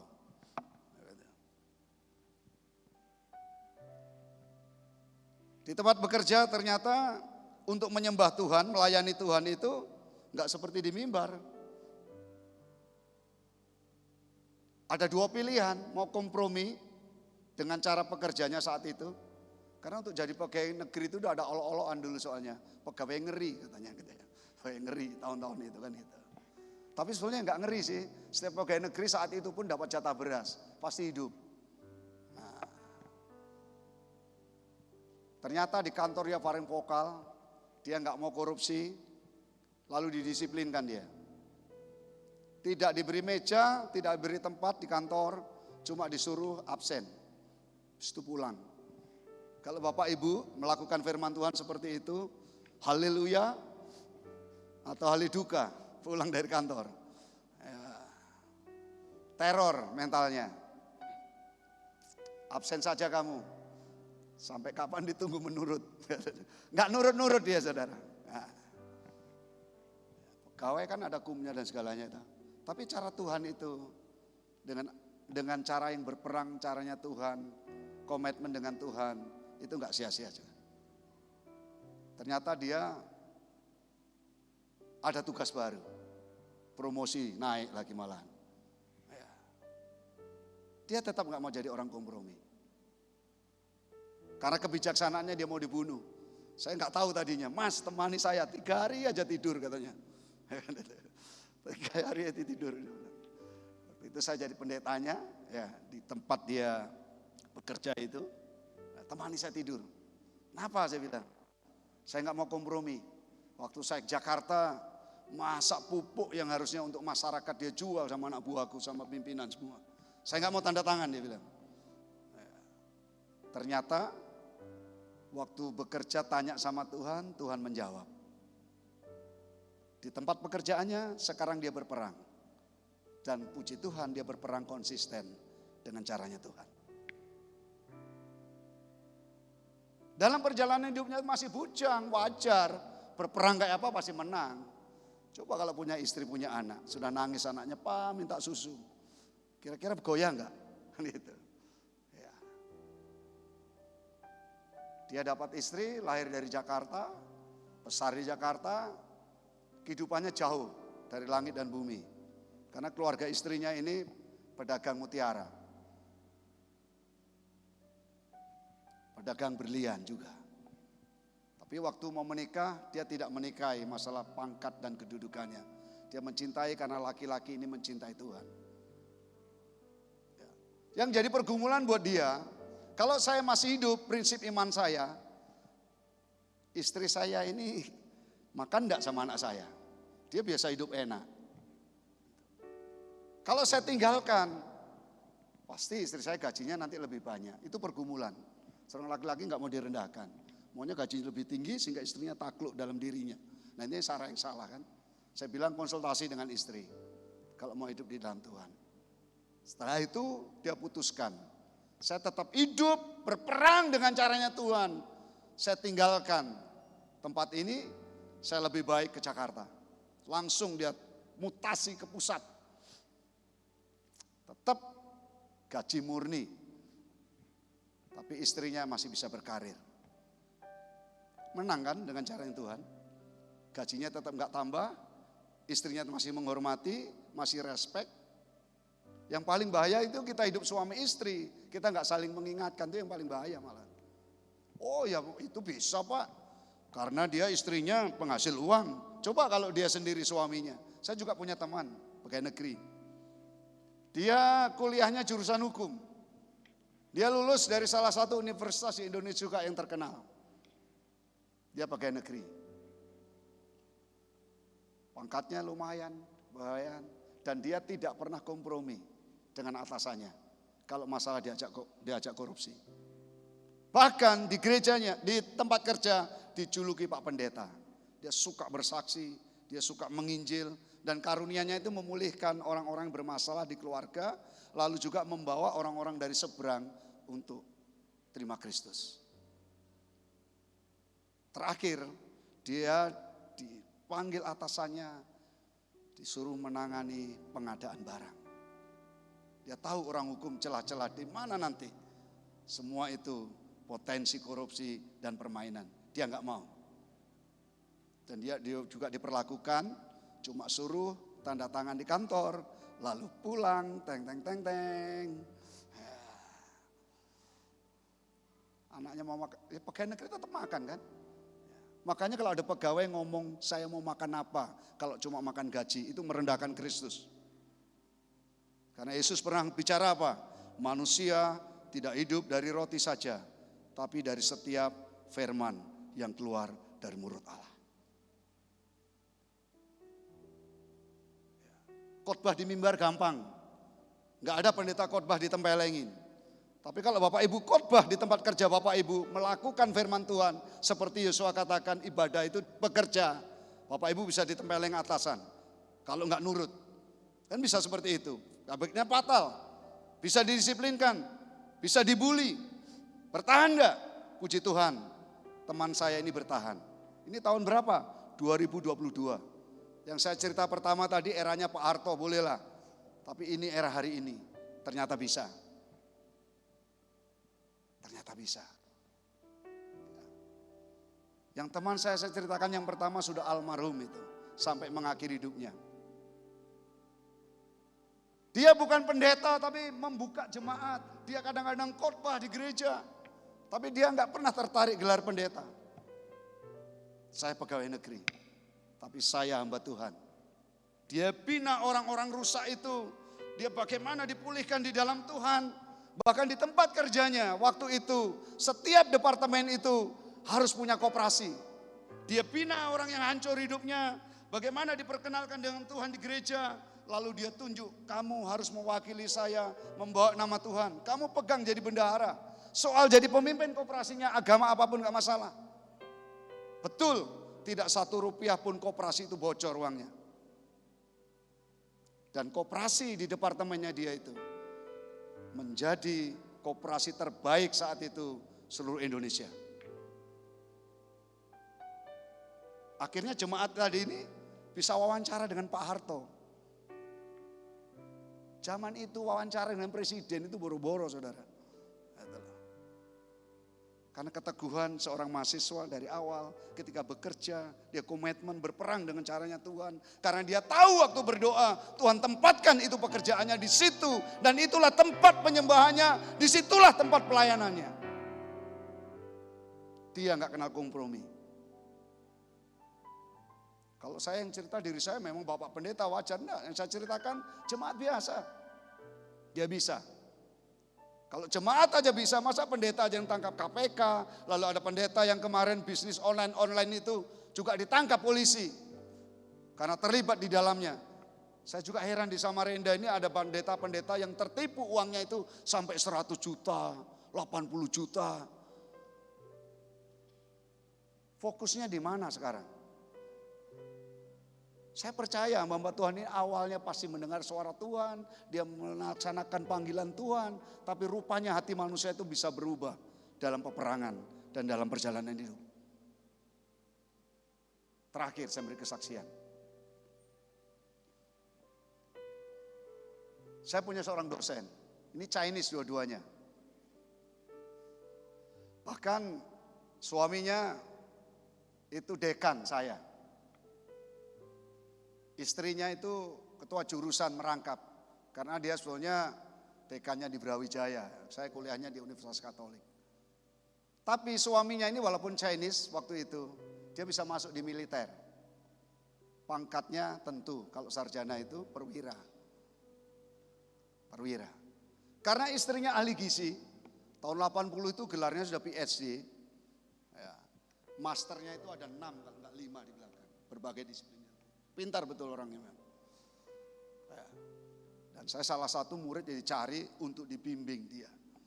Cerita sama saya, Jok, kau tahu mengapa anak-anakku pintar katanya. Kalau kamu punya anak katanya, dari umur 0 mulai lahir sampai 10 tahun harus kamu kasih gizi dan susu yang baik. Setelah itu kamu kasih makan apa aja gak masalah dia bilang. Dan betul, anak-anaknya dua-duanya itu kuliah di kedokteran semua. Seorang perwira, istrinya seorang ilmuwan, dua-duanya pegawai. Tapi untuk mencukupi kebutuhan anaknya nggak cukup gajinya. Apa yang dilakukan suaminya? Dia cerita sama saya, ibu ini. Suamiku Jok, bangun jam 4, jadi loper susu. Di Malang tuh ada susu perah itu loh, susu sapi. Bayangkan seorang perwira, ya kan itu. Oh perwira saudara, ya kan itu. Di Kodam Jaya, Kodam Brawijaya itu ya. Perwira, pagi hari ngeloper susu. Nah, ini kan namanya orang yang tahu dirinya melayani Tuhan. Ditempatkan sebagai penyembah dan pelayan Tuhan. Makanya waktu berjuang dia dengan caranya tuh Tuhan. Dia nggak perlu korupsi, dia diberi hikmat, dia banting tulang. Ibu dan suami ini baru semester lalu meninggal. Artinya saya ceritakan orang-orang yang memang perjuangannya sampai akhir hidupnya bisa. Dan kita jarang menemukan kesaksian-kesaksian hidup hari-hari ini di mimbar yang seperti ini. Berapa banyak anak Tuhan cerita, oh saya kemarin gagal loh di kantor. Padahal saya udah dengar firman Tuhan, jangan kompromi. Tapi kenapa ya aku kemarin kok takut, kok kompromi. Itu soalnya mimbar ini rindu dengar kesaksian seperti itu. Tolong Bapak Ibu dukung saya dalam doa ya, supaya semester depan, hari esok saya bisa menang di kantor saya. Kan harusnya begitu kesaksian-kesaksian. Kalau cuma kesaksian ditambahkan berkat, dia berkat, baik. Cuma berperangnya apakah benar? Kan itu aja masalahnya. Ya, Tuhan rindu yang seperti itu. Ya. Saya aja waktu sekolah misi malu jadi loper susu itu. Saya sekolah misi 1 tahun, di lapangan setahun. Waktu di sekolah misi itu kami pelihara sapi. Bagaimana sapi ini segala operasionalnya, kambing segala ada di situ sekolah misi kami itu. Ikan ada, semua ada. Ya, salah satunya hamba Tuhan yang sekolah misi ini pagi hari harus tidak hanya kasih makan sapinya, memerah susunya, tapi juga menjual susu itu. Saya harus lewat asrama putri, mahasiswa S1. Wah sudah rapi-rapi pagi. Saya ini mbak susu dibungkusin gitu ya. Wah bangun pagi udah rapi, pakai sepatu disemir gitu ya. Pakai rangsel, teman-teman itu kalau yang dapat giliran. Enggak taunya di rangselnya itu apa? Susu. Rupanya gengsi juga ya. Nah saya kadang-kadang waktu ibu cerita sama saya, itu saya ingat gitu loh. Wah dulu dekanku aja ya jual susu, enggak malu. Masa saya hamba Tuhan ini baru sekolah aja. Ya gitu, ngantarkan susu ke staf-staf itu malu, dia bilang. Ya gitu. Saya merasakan malu, gitu. Ya. Terakhir, Tuhan senang terhadap orang-orang yang rendah hati dan punya komitmen hidup di dalam Tuhan. Namun komitmen itu sering luntur dengan adanya waktu dan keadaan. Sebab itu kita harus tetap menjaga dan komitmen itu perlu dijaga. Karena dalam menjalani hidup hati kita itu bisa berubah. Menjadi tidak setia dan menjadi mudah kompromi. Karena kompromi adalah bentuk ketidaktaatan dan ketidakberkenanan bagi Tuhan. Awal yang sudah baik yang harus kita kerjakan harus juga kita upayakan. Seperti yang saya saksikan teman-teman saya masih bisa. Buktinya. Tapi bukan bim salah bim. Juga harus pikul salib. Istri saya punya ponakan. Dia bekerja di departemen sosial. Karena dia nggak mau dia kompromi wanita ini ya. Lalu atasannya tinju mukanya menganiaya dia. Suruh tanda tangan, tidak mau juga. Saya rindu sebenarnya di gereja itu ada orang-orang Kristen yang bersaksi seperti itu.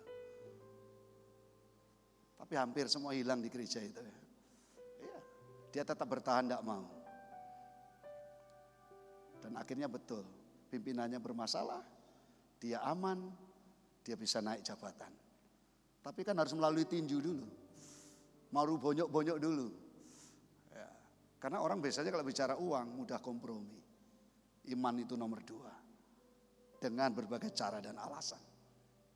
Makanya kalau sudah di tempat kerja itu gelar itu nggak jadi masalah sudah.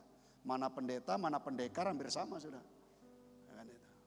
Jadi tahunya nanti seorang penyembah Tuhan, seorang pelayan Tuhan itu bukan di sini. Di tempat dia bekerja. Apakah dia pendeta atau dia pendekar. Roh Kudus yang akan berbicara dalam hidup kita. Amin. Mari kita akhiri dalam doa. Pemain musik silakan maju. Hari ini firman Tuhan bukan sesuatu yang menghakimi kita. Bukan yang merendahkan kita. Bukan yang menyudutkan kita. Karena pandangan orang bisa salah tentang diri kita. Apa yang dilihat mata itu bisa menipu. Tapi sekarang yang tahu itu diri kita masing-masing. Kita nggak perlu menghakimi orang lain. Kita pertanggungjawabkan hati kita, hidup kita di hadapan Tuhan. Dalamnya laut dapat diduga, dalamnya hati hanya Tuhan yang tahu. Dan hati kita bisa berubah. Hati kita bisa ingkar. Hati kita bisa kompromi. Tapi Tuhan punya jalan keluar dan mengasihi kita. Dia memberikan Roh Kudus-Nya untuk menolong saya dan saudara. Untuk tetap punya komitmen. Untuk tetap punya kemenangan. Di dalam peperangan sesulit apapun. Semenderita apapun. Dunia jangan sampai merampas iman kita. Penderitaan yang kita alami tidak sebanding dengan kekekalan yang akan kita raih. Kejayaan, kemuliaan, dan segala gemerlapnya materi tidak bisa kita bawa ke hadapan Allah nanti ketika berhadapan muka dengan muka. Mari kita pujikan satu pujian bersama.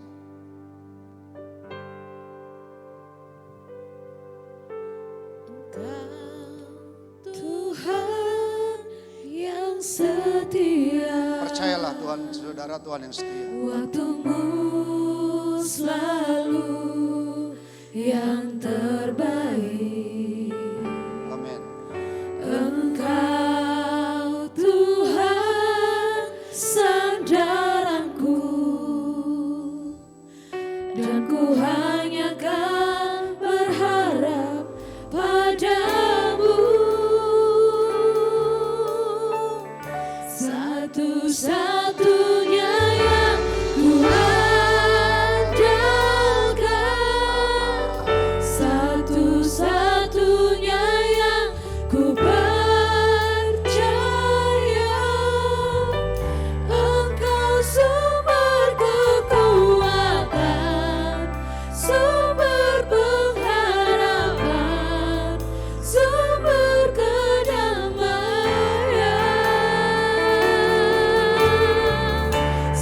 Satu-satunya yang ku andalkan, satu-satunya yang ku percaya. Engkau Tuhan memberkati, Tuhan penyembuhku, Tuhan pemulihku. Melalui pujian ini kita diingatkan, jangan pernah mengandalkan kekuatan sendiri. Jangan berperang dengan caranya sendiri. Kalau engkau punya suami, engkau punya istri, tetap andalkan Tuhan. Suami dan istri itu hanya alatnya Tuhan. Kalau engkau punya harta kekayaan, jangan mengandalkan harta kekayaan. Kalau engkau punya kedudukan, engkau punya kesempatan, itu juga alatnya Tuhan. Jangan pernah menggeser hati Bapak Ibu untuk tetap bersandar kepada Tuhan.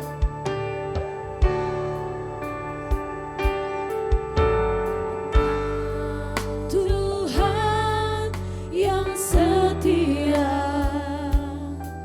waktumu selalu yang terbaik.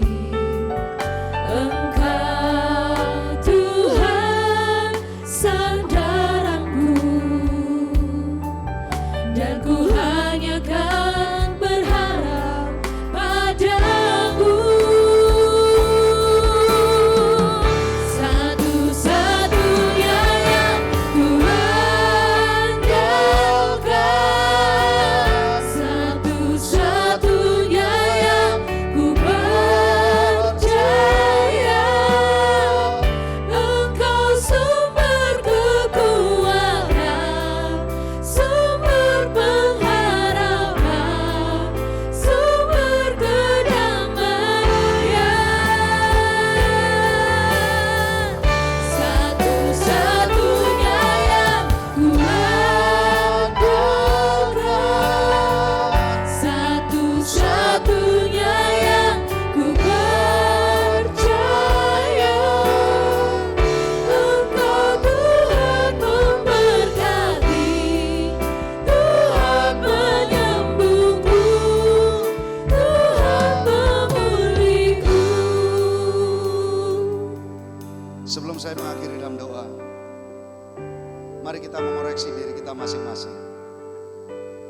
Mungkin kita sudah terlibat dalam pelayanan di gereja ini.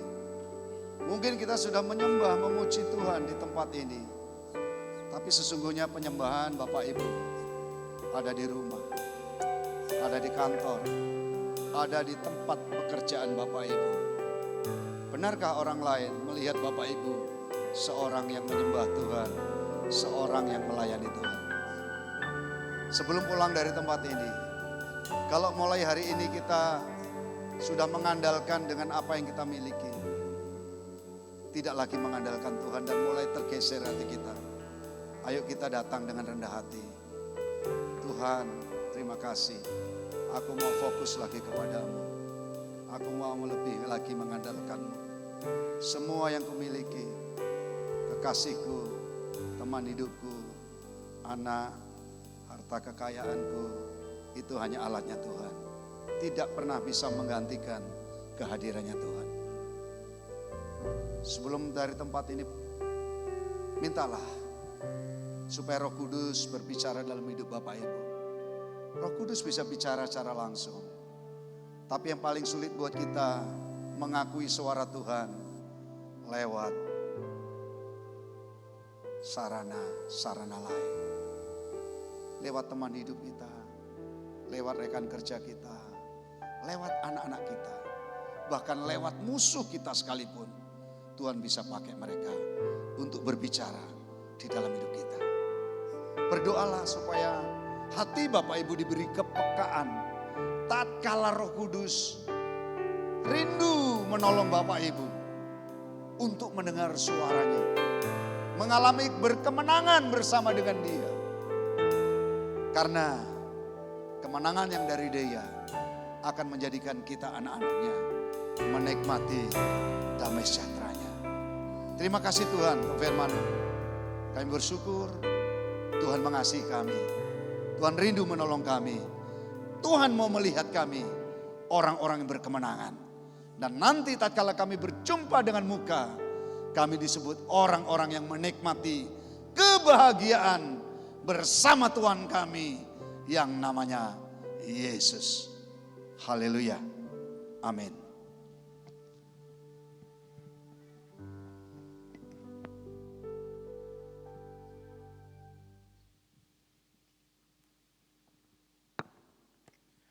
Berapa banyak yang diberkati?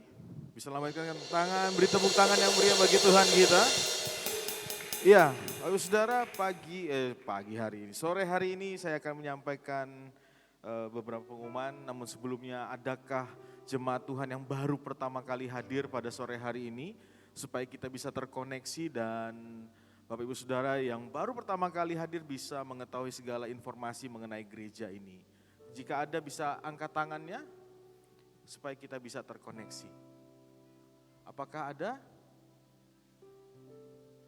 Kalau tidak ada, sekali lagi kasih tepuk tangan yang meriah bagi Tuhan. Bapak Saudara, orang-orang yang setia, Saudara ya. Dan pengumuman yang pertama, Bapak Saudara, mulai besok, ya hari Senin tanggal 30 Mei, itu kembali akan diadakan di tempat ini doa 10 hari. Memperingati pencurahan Roh Kudus. Tentunya kita tidak sedang menantikan kuasa Roh Kudus seperti yang Pak Joko sampaikan tadi juga, bahwa kita mengadakan ini sebagai sebuah perayaan di mana kita mengingat kembali bahwa untuk kita mengaktifkan ada kuasa Roh Kudus, ada Roh Kudus di dalam hidup kita. Karena terkadang ya Bapak Saudara, kita ini seperti firman tadi, kita ini lebih senang jadi manusia perjanjian lama daripada manusia perjanjian baru gitu ya. Seolah-olah kalau ada masalah baru kita ingat, waduh ada Tuhan ternyata ya. Gitu. Jadi sama-sama kita belajar memahami bahwa ada Roh Kudus, ada satu pribadi yang Tuhan beri bagi setiap kita untuk kita terus berkolaborasi untuk kemuliaan nama Tuhan. Sekali lagi ini sesuai jadwalnya, ada besok akan dipimpin oleh Pastor Marino, kemudian ada Pastor Simon Kasamilale, ada Pastor atau Ibu Arnia, ada saya sendiri dan terakhir ada Pak Pendeta Joko. Dan kemarin Jumat dipimpin oleh Ibu Rahel. Jadi kita semua akan diberkati secara luar biasa jam 19.30. setengah 8 malam, karena kalau dibuat jam 7 banyak dari Bapak Saudara yang masih pulang kerja, mungkin masih istirahat. Jadi enggak masalah kita datang, kita buat jam 19.30 supaya bisa maksimal Bapak Saudara ya.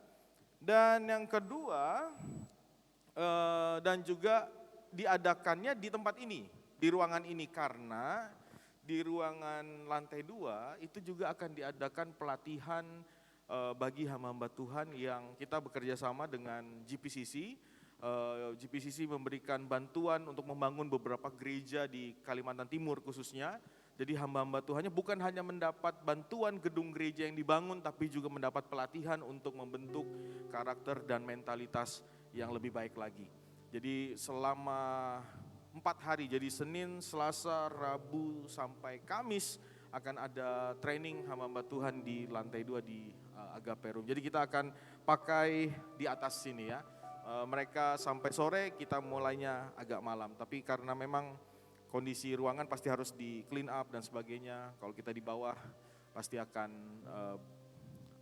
memakan waktu lagi ya. Dan selanjutnya hari Sabtu akan ada ibadah youth bagi orang-orang muda jam 17.30 untuk bisa hadir bersama-sama di tempat ini.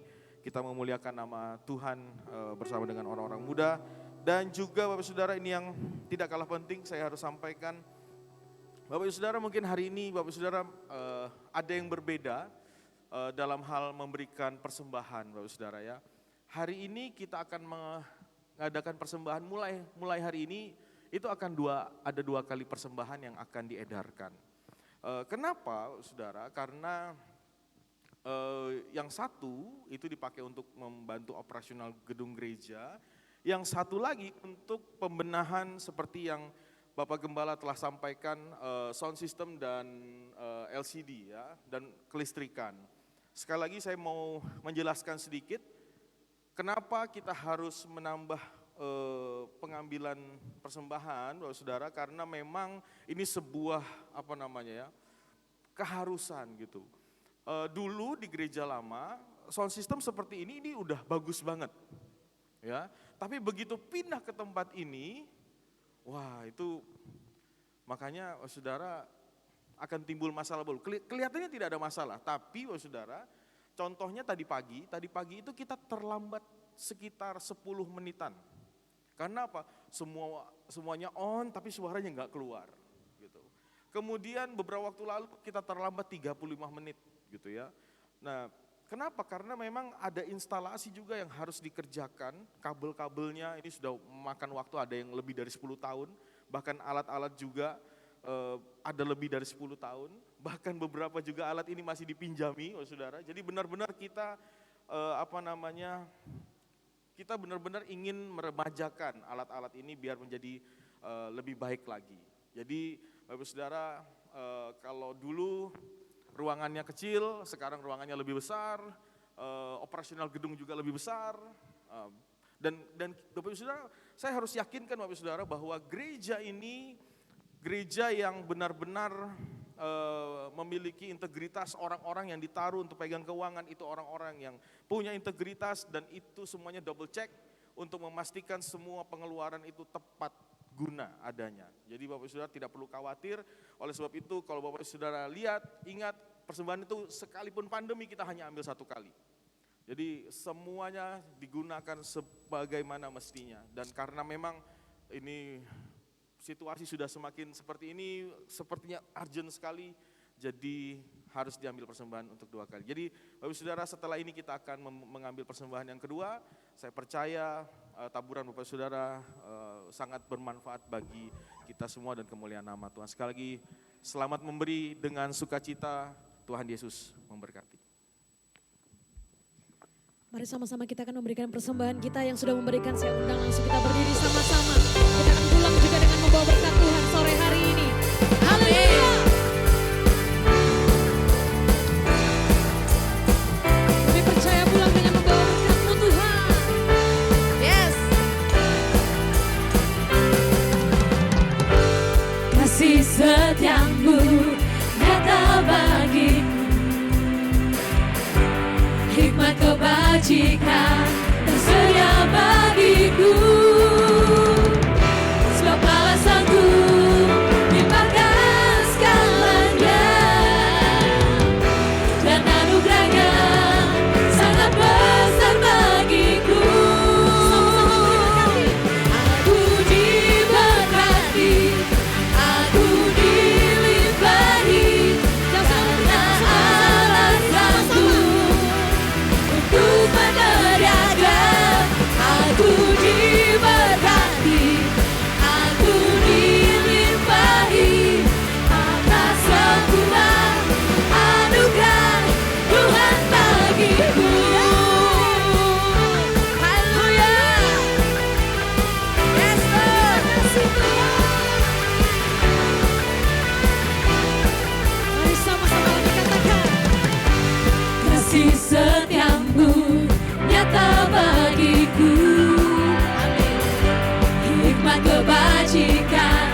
Mari Bapak Ibu kita berdoa sebelum pulang.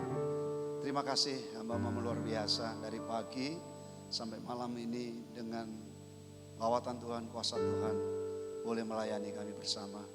Dan Kau pulihkan kembali tenaga kekuatannya sehingga hari-hari mendatang bisa melayani dengan kekuatan daripada Tuhan. Berkati jerah dan pengorbanannya. Juga jemaat-Mu begitu antusias. Mereka meninggalkan segala permasalahan hidup, pekerjaan. Boleh hadir mencari hadirat Tuhan. Boleh mulai mengandalkan Tuhan dalam kehidupannya. Jika sebentar saudara kami telah berlatih menyembah, memuji, mendengarkan suara Tuhan. Dan sore ini mereka akan diutus, berangkat kembali untuk masuk dalam medan peperangan di mana Tuhan sudah taruh saudara kami. Di sanalah mereka akan melayani Tuhan. Di sanalah mereka akan menyembah, memuji dan meninggikan nama Tuhan. Sebab itu kami rindu saudara kami akan merebut daerah-daerah yang masih dikuasai oleh kuasa-kuasa kegelapan. Sehingga janji Tuhan akan terrealisasi dalam setiap pribadi yang hadir pada sore hari ini. Dan akhirnya menjadi orang-orang yang berkemenangan di dalam Tuhan. Sebab itu arahkanlah hati Bapak Ibu dan terima berkat Tuhan. Bapa di surga sangat mengasihi kita sekalian. Sehingga Dia rela mengutus Yesus dan mati. Memberikan nyawanya. Ketika kita masih di dalam dosa. Dan darahnya menyucikan dosa kita. Dan sekarang Roh Kudus akan terus menolong. Membimbing. Memampukan. Membuka telinga hati kita. Untuk mendengar suaranya. Untuk berperang bersama Dia. Mengenang bersama Dia. Dan damai sejahteranya melingkupi seluruh hidup kita. Dan segala berkat, kekuatan, kesehatan, kemenangan dalam perjuangan hidup menyertai saudara sekalian. Mulai dari malam hari ini sampai Tuhan Yesus menjemput kita saleh-salehnya. Amin. Selamat hari Minggu. Selamat Tuhan hari Yesus Minggu, Tuhan memberkati. Yesus memberkati.